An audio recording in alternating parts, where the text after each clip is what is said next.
Hey guys, today we're going to be tier list ranking all of the Street Fighter 2 characters. Now, just a quick disclaimer, this is not just like the whole Street Fighter 2 franchise, because there's a lot of different Street Fighter 2 games, which is kind of weird when you think about it. But we're looking at Super Street Fighter 2, not Super Street Fighter 2 Turbo, just Super Street Fighter 2. That's the one we're going over today. But anyways, here's a look at the tier list. As you can see, we got Epic being the best, A, B, C is kind of like the middle, then we got D, and then F is probably the worst. Now, just another quick disclaimer, just because someone's at Epic doesn't mean it's the best Street Fighter character ever. Just because someone's in F doesn't mean it's the worst Street Fighter character. And then also, these are all just my own personal opinions. But without further ado, let's get into this tier list. Let's kick it off with the main man, Ryu. Now, Ryu is such an iconic character, which is why I'm obviously going to have to put him into A tier. Not Epic, because that's reserved for my favorites, but Ryu is pretty freaking awesome.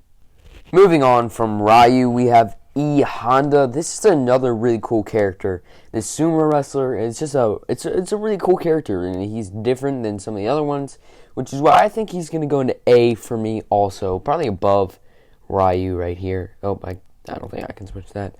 Next up, we have Blanca. He's going to go into B for me. Blanca is a really cool character, but I don't think he's as good as, like, Ryu or E Honda. Honestly, the only reason I put Ryu up there is because he's so iconic, but I think I definitely like E Honda better. However, you know, if you're going to think about the Street Fighter franchise, you're thinking about Ryu.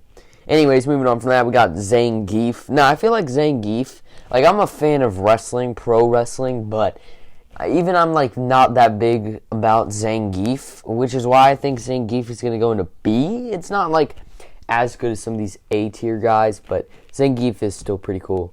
Next up, we got Guile, and I think he's going into C for me. I don't have anything against Guile. I think he's cool, but compared to some of these other Street Fighter characters, he's not as big for me, and I'm just not as big of a fan of him as the other ones.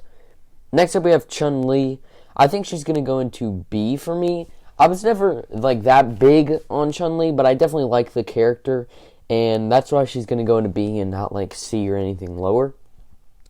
Next up, we have Ken. This is obviously Ryu's counterpart. Now, I'm not as big of a Ken guy as I am Ryu, which is why, for me, he's going into C. I just think Ryu, if you're going to pick out of the two, you know, you're probably going to want to pick Ryu. Like, he's, like, the classic guy, which is why, for me, Ken's going into C. Next up, we have Cami, and I think she is definitely an A. Cami is a really cool character, and she has an awesome moveset with the cannon spike and a bunch of those aerial but, like, technical moves. Really cool character. Next up, we have Dalsim. Now, I was never really a big Dalsim guy, which is why, for me, he's going into D. Like, I just didn't like how annoying his attacks were, like, if you're fighting up against it. Now, if you are playing as Dalsim, then, you know, this is a pretty good character to play as. But it's kind of annoying when you're, like, you have to really master this guy, because otherwise you're just teleporting everywhere, and it's, like, really hard to get it down. But if you do master the Dalsim character, then he's probably a lot better. But for me, you know, I'm not as good on Street Fighter, so that's why he's going into D.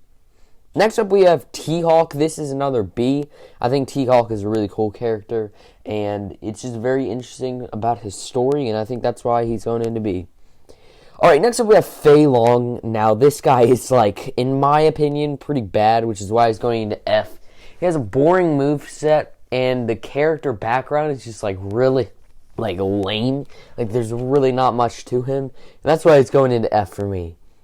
Next up, we got DJ. Now, actually, I'm going to switch some stuff around. Dalsim can go up to C with Ken and Guile, because I don't think DJ is as cool as him, but I don't think Dalsim is as bad as DJ. DJ is a cool character, but he has a cool background, but his outfit is pretty bland, and he just doesn't really have that cool of a moveset.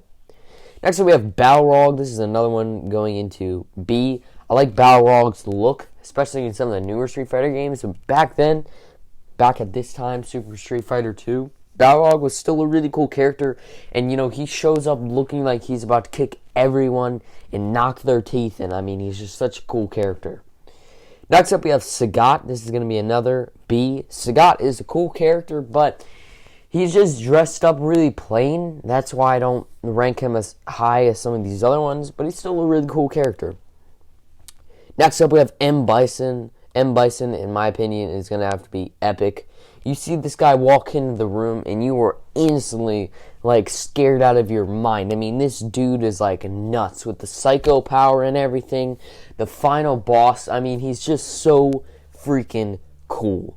And then finally, we have Vega, and he is, in my opinion, my favorite Street Fighter character of the franchise. Vega is such an interesting character, and I just love his backstory and his moveset. His moveset is amazing to play with, too.